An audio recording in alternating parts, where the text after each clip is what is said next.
Screen کو آپ دیکھ رہے ہوں گے، شرک سے برات کے لیے لا الہ الا اللہ کا ورد بڑا فائدہ مند ہے۔ لا الہ الا اللہ کا معنی سمجھنا بڑا ضروری ہے۔ سب کو معلوم ہے کہ نہیں کوئی معبود سوائے اللہ کے، محمد صلی اللہ علیہ وسلم اللہ کے رسول ہیں اور جو ہے بندے ہیں۔ تو جب آپ صلی اللہ علیہ وسلم پہاڑی پہ چڑھے اور جو ہے وہاں پہ عرب کے زمانے میں اسپیکرز وغیرہ تو نہیں تھے 1400 سال پہلے، اب تو 1400 سال سے اوپر 40 سال جا رہے ہیں، تو اس وقت اسپیکرز تو نہیں تھے، تو ان کا معمول تھا لوگ پہاڑوں پہ چڑھ جاتے تھے۔ تو جب اللہ تعالیٰ نے کہا کہ اب لوگوں میں بھی پہلے تو چھپ چھپ کے ہو رہا تھا نا کہ عام اعلان کیا جائے، تو آپ صلی اللہ علیہ وسلم پہاڑی پہ چڑھ گئے اور لوگوں کو بلایا۔ جب لوگ جمع ہو گئے تو آپ صلی اللہ علیہ وسلم نے فرمایا کہ کہو لا الہ الا اللہ۔ تو لا کا مطلب ہوتا ہے نہیں نا، تو ابو لہب ظاہر عربی دان تھا، اس کو پتا تھا کہ لا الہ الا اللہ، لا کا مطلب نہیں، کہ اب مجھے سب کچھ چھوڑ دینا ہوگا، اللہ کی بات مان کے چلنا ہوگا نا۔ تو اس نے کہا تب بلک، کہ تیرے دونوں ہاتھ تباہ ہو جائیں، نعوذ باللہ استغفر اللہ، یعنی آپ صلی اللہ علیہ وسلم کے۔ تو اللہ تعالیٰ نے سورۃ اللہب نازل فرما دی، تبت یدا ابی لہب وتب، کہ دونوں ہاتھ تباہ ہو گئے، کس کے؟ ابو لہب تباہ ہو جائے، اس کے دونوں ہاتھ بھی تباہ ہو گئے۔ تو لا الہ الا اللہ کا مطلب ہے کہ نہیں کوئی معبود سوائے اللہ تعالیٰ کے، اور جب مسلمان غیر مسلم بھی مسلمان ہوتا ہے تو پہلے وہ لا الہ الا اللہ کہتا ہے نا، اور کہ شہادہ لے لیتا ہے۔ اور بچہ بھی جب بولنے سیکھتا ہے تو ہم اس کو اللہ، پھر لا الہ الا اللہ سکھاتے ہیں، پہلے ہم یہ کلمہ ہی اس کو سکھاتے، بچے گھر میں ماں باپ ہی سکھا دیتے ہیں اس کو، بڑے بھائی بہن ماں باپ ہی۔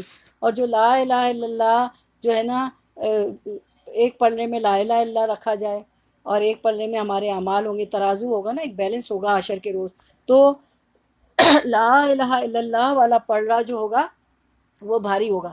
لا الہ الا اللہ کا کلمہ، لا الہ الا اللہ کا کلمہ اتنا بابرکت ہے۔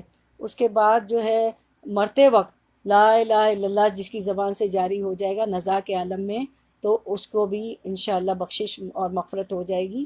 تو اب ایسا ہے کہ زندگی میں ہم سارے اذکار کرتے ہیں تو لا الہ الا اللہ بھی بہت کہا کریں، کیونکہ عادت ہوگی تو انشاءاللہ نزا کے وقت اور مرتے وقت بھی، موت کے وقت بھی، سکرات کے وقت تو بہت ہی بھاری ہوتا ہے، تو یہ جاری ہو جائے گا، اور پھر جو ہے کہ جنت انشاءاللہ مل جاتی ہے اس شخص کو انشاءاللہ العزیز۔ تو لا الہ الا اللہ کی بہت جو ہے پریکٹس کریں۔ اب لا الہ الا اللہ کے مطلب یہ ہوتا ہے کہ ہمارے ہاں یہ ہے کہ ہم سمجھتے ہیں کہ مرتے وقت ہی لوگ پڑھتا ہے۔ پہلے بھی میں نے ایک واقعہ آپ لوگوں کو بتایا تھا، بہت سچا واقعہ ہے، کہ ایک ہاسپٹل میں 2 نرسز کام کرتی تھی، ٹھیک ہے؟ تو ان میں سے ایک نرس نے بتایا، وہ جیسے قرآن کے اس میں کلاسز میں آتی تھی، تو انہوں نے کسی کو بتایا کہ جب ایک اسلام آباد یا کہیں ایکسیڈنٹ ہو گیا تو ایک لڑکا، ینگ لڑکا آیا، ٹھیک ہے؟ تو کافی زخمی تھا اور وہ جو ہے نا کہتا رہا لا الہ الا اللہ پڑھا دو، لا الہ الا اللہ پڑھا دو۔ تو ہاسپٹل میں کوئی اس کو لا الہ الا اللہ نہ پڑھائے، کوئی بھی اس کی بات نہیں سن رہا تھا۔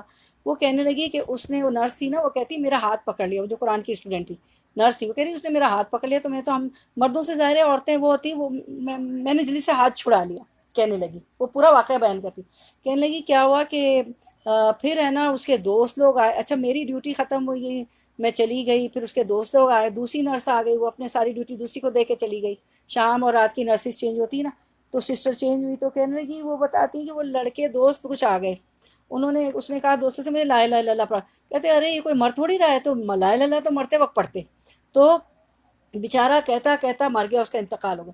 کہنے لگی جب میں دوسرے دن آئی تو وہی میری نرس جو میری ڈیوٹی پہ تھی، میری جگہ، اس نے مجھے یہ سارا واقعہ بتائی، کہنے لگی مجھے اتنا افسوس ہوا کہ میں اس کو لا الہ الا اللہ ہی پڑھا دیتی۔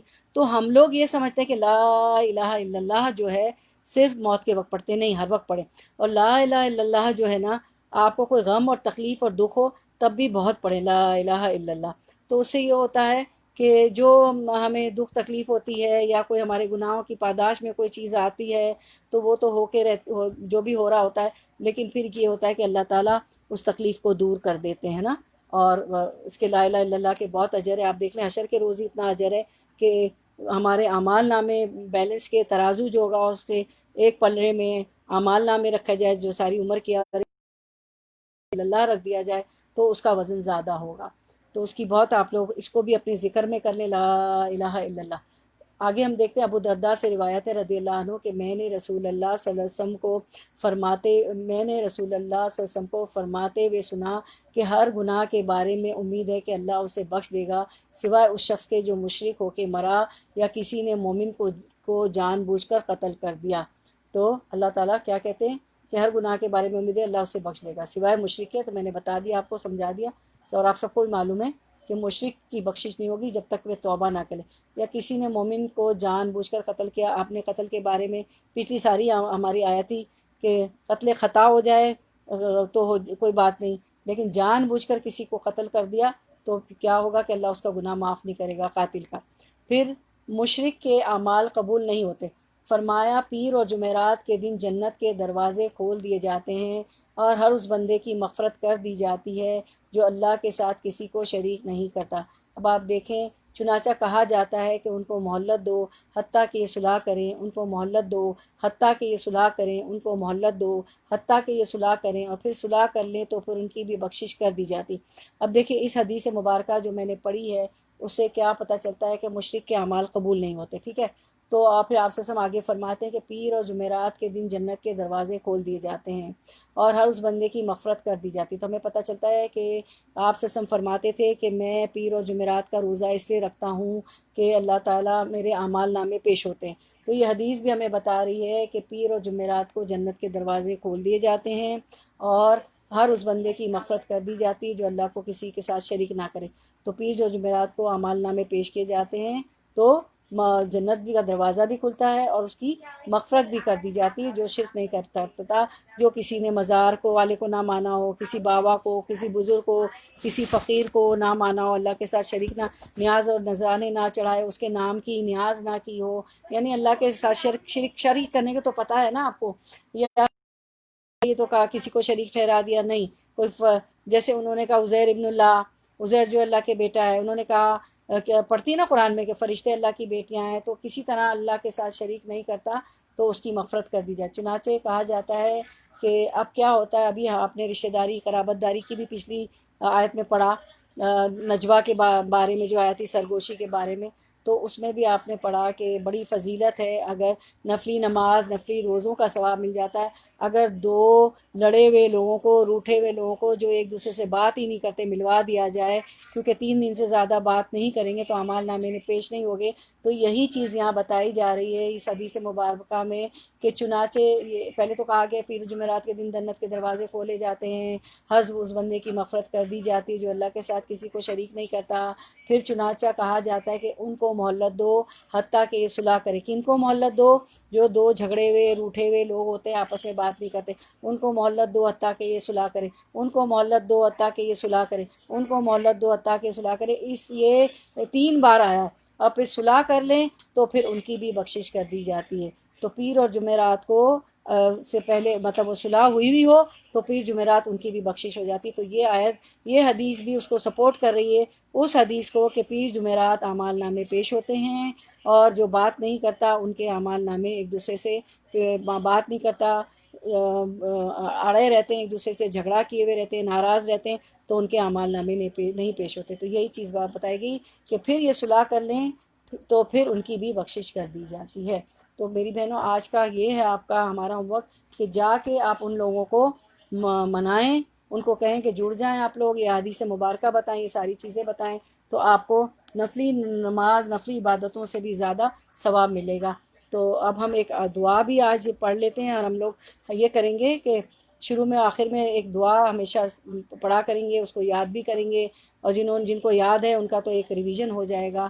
وآخر دعوانا ان الحمد للہ رب العالمین سبحانک اللہم وبحمدک نشہد ان لا الہ الا انت نستغفرک ونتوب الیک. چلیں ہم دعا جو ہے وہ پڑھ لیتے ہیں، جان لیتے ہیں دعا. اللہم اہدی قلبی وسدد لسانی واسلل سخیمۃ قلبی. اے اللہ میرے دل کو رہنمائی عطا فرما، میری زبان کو درستگی عطا فرما اور میرے دل کے کینے کو دور فرما. اور اکثر آپ دیکھیں گے جو بھی درس شروع ہوتا ہے اس سے پہلے بھی یہ دعا اکثر مانگی جاتی ہے. تو اللہم اہدی قلبی، اے اللہ میرے دل کو رہنمائی عطا فرما، میرے دل کو ہدایت عطا فرما، کیونکہ دل ہی ہے نا، اس میں ہی مرغوبات دنیا کی جو چیزیں ہیں پسندیدہ، وہ دل ہی اٹکا رہتا ہے اس میں نا. اور جو ہے اب آپ جب سورۃ الفاتحہ پڑھتے ہیں تو ہم کہتے ہیں اہدنا الصراط المستقیم، اے اللہ مجھے سیدھا راستہ دکھا دے. اب سیدھا راستہ کیا ہے؟ صراط الذین انعمت علیہم، کہ وہ راستہ جس پر اللہ آپ نے انعام نازل فرمایا. تو انعام یافتہ لوگوں کی آپ نے پورا ایک درس ہم نے رکھا تھا، پورا درس ہم نے پڑھا تھا انعام یافتہ لوگ کون ہیں. اگر ہدایت آ جائے گی تو ہم اللہم اہدی قلبی ہے نا، اللہ میرے دل کو جو ہے رہنمائی عطا فرما یا ہدایت دے. تو جب ہدایت آ جائے گی تو ہم انعام اور ویسے کام کرنے لگیں گے متقیوں والے تو ہم انعام یافتہ ہو جائیں گے. انبیاء والے، انبیاء، شہداء، صالحین اور صدیق ہو جائیں گے سچے انشاءاللہ. کیونکہ جب قرآن کو پڑھتے آج بھی دیکھیں نا ہمارا تزکیہ ہوا، اخلاقی طور پہ کتنی اچھی باتیں تھیں نا، وسپرنگ کے معاملے میں، نجوا کے معاملے میں، سرگوشی کے معاملے میں، کہ کیا کیا نیک کام تھے وہ ہم نے اس میں سیکھے. تو پھر ہم نے اتنا لمبا ہم نے اس پہ درس بھی کیا کہ ہم بھی اگر ایسے اعمال کر لیں، صراط مستقیم پا لیں، تو پھر ہم بھی ان کے زمرے میں کھڑے ہوں گے، آخرت میں بھی دنیا میں بھی. آخرت میں ہم انبیاء، شہداء، صالحین اور صدیقین کے ساتھ کھڑے ہوں گے. ایک شخص اتنا سچ بولتا ہے ساری عمر کہ وہ صدیقین میں لکھا جاتا ہے اور کھڑا بھی وہاں ہوتا ہے نا. تو اس لیے اللہم اہدی قلبی شروع میں ہی ہم ہدایت مانگتے ہیں نا سورۃ فاتحہ میں. پھر اور دل جو ہے نا، دل ہی ایسا ہوتا ہے کہ اس میں ہی خواہشات کا منبع اور ماوا دل ہی نا، اس میں ہی خواہشاتیں اٹھتی ہیں. اور پھر اپنا نفس ہوتا ہے، پھر شیطان ہوتا ہے. تو کچھ خواہشیں جو ہوتی ہیں، ابھی آپ نے پڑھا نا مردات اللہ، اللہ کی رضا کے لیے کام ہو، تو وہ بعض دفعہ اللہ کی رضا کے خلاف بھی کام کروا دیتا ہے نا. ایسی خواہشیں دل میں ہوتی ہے، اور شیطان بھی ہوتا ہے، نفس بھی ہوتا ہے. تو اے اللہم اہدی قلبی، اے اللہ میرے دل کو رہنمائی عطا فرما. پھر وسدد لسانی، میری زبان کو درستگی عطا فرما. جب صبح سویرے ہم اٹھتے ہیں تو پورا جسم 360 جوڑ جو ہے اس زبان کو کہتے ہیں کہ تم چپ رہی ہو، اگر تم نے کچھ ایسا کہہ دیا تو ہم دوزخ میں چلے جائیں گے، ہم جلیں گے، آگ میں جلیں گے. اور یہ زبان جو ہے فخر، غرور، کسی کو فخر جتا دینا، میں تم سے اچھی ہوں، میرے پرس جو ہے برانڈیڈ ہے، میرے کپڑے برانڈیڈ ہے اور ڈیزائنر ویئر ہیں، اور میں تم سے اچھی، دل میں بھی آ جاتا ہے، اس کو سنا بھی دیتے ہیں. اور پھر دے کے من و اذن تکلیف دیتے ہیں، احسان جتاتے ہیں. بہت ساری چیزیں ہوتی ہیں نا زبان سے وہ نکل رہی ہوتی ہے، دے کر بھی جتاتے رہتے ہیں. لوگوں کا بھی تھا، ابھی بھی تھا کہ لوگوں کے سامنے نہیں دیں گے صدقہ، لوگوں کو جتا کے دے. ہاں یہ اور بات ہے کہ کسی کے ذریعے بھیج رہی ہیں اور پیسہ بھیج رہی ہیں کسی کے اکاؤنٹ میں، اور کوئی اور آئی نہیں ہے تو وہ اس کو پتہ چلتا ہے، تو وہ بھی آپ کے کانفیڈنس میں ہوتا ہے، بیچاری وہ بھی نہیں بتا رہی ہوتی ہے. تو یہ زبان کو نہ غیبت نکل جاتی ہے، کسی کے اسکینڈل میں شامل ہو جاتے ہیں، کسی کا دل دکھا دیتے ہیں، کسی کو منع رضا، کسی کو احسان جتا دیتے ہیں، کسی کو جو ہے تکلیف دے دیتے ہیں.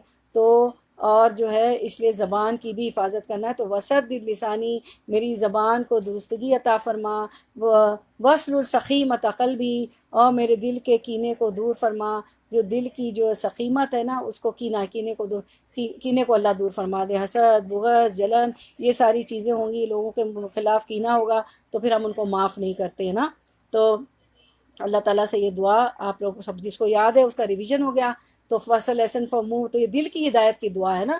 تو اس میں 3 چیزیں کور ہو جاتی ہیں کہ دل کو ہدایت دے اللہ تعالیٰ، اور جو ہے میری زبان کی درستگی عطا فرما، اور میرے دل کے سینے کو، میرے دل کے کینے کو دور فرما دے. اور جو ہے صحابہ کرام بہت ڈرتے تھے، کہتے تھے کہ ہم اس زبان سے ڈرتے ہیں کہ یہ ہمیں دوزخ میں لے کے نہ چلا جائے. ٹھیک ہے، تو یہ دل کی ہدایت کی دعا تھی، تو یہ سب لوگ اس کو یاد کیجیے گا. تو اب اجازت دے، وآخر دعوانا ان الحمد للہ رب العالمین. سبحانک اللہم و بحمدک، نشہد ان لا الہ الا انت، نستغفرک و نتوب الیک. تو اللہ تعالیٰ بارک اللہ فی، بارک اللہ فی علمک و عملک. اللہ تعالیٰ جزاک اللہ خیرا کثیرا. سب کو آپ کا آنا بیٹھنا اللہ تعالیٰ قبول فرمائے.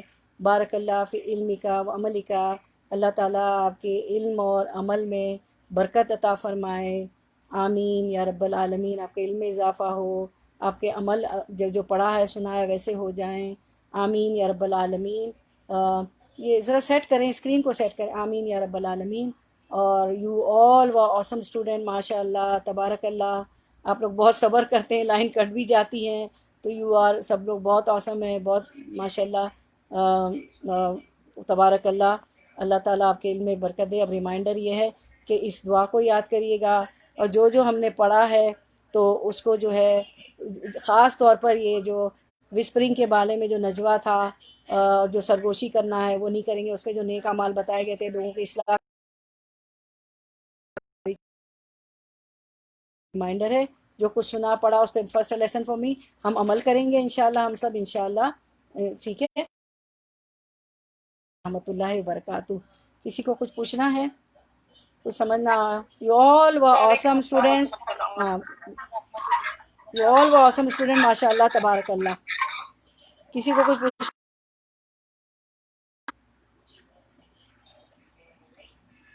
اور میں معذرت کا ہوں، کوشش کے باوجود بھی جو ہے پتہ نہیں کیسے، حالانکہ میں اپنے ڈیٹا سے گئی تھی، وائی فائی کا بھروسہ بھی نہیں کیا تھا، مگر بس اللہ تعالیٰ آزماتے ہیں نا، امتحان ہوتا ہے، ہمارے صبر تھا. پوچھنا ہے کوئی بات کہنی؟